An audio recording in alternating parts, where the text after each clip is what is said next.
এরপরে প্রশ্ন হলো, স্ত্রী বারবার তালাক দিতে চায়, শরীয়তের সমাধান কি, স্বামী হিসাবে করণীয় কি? কথায় কথায় যে স্ত্রী তালাক চায় সে যেরকম ছোট লোক, কথায় কথায় তালাক দিতে চায় সে স্বামীও ছোট লোক।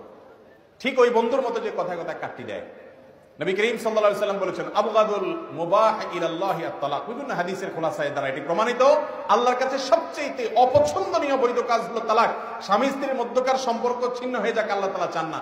আমার ব্যক্তিগত অভিজ্ঞতা হলো, বেশিরভাগ মানুষ তালাকের পরে, বিচ্ছেদের পরে 2 মাস পরে হোক আর 2 বছর পরে হোক আর 10 বছর পরে হোক, একটা সময় আয়েশা আফসোস করে যে না রে, ভুল করছি, অনেক অসুবিধা ছিল, মনোমালিন্য ছিল, তারপরেও ঘর করা দরকার ছিল মিলেমিশে।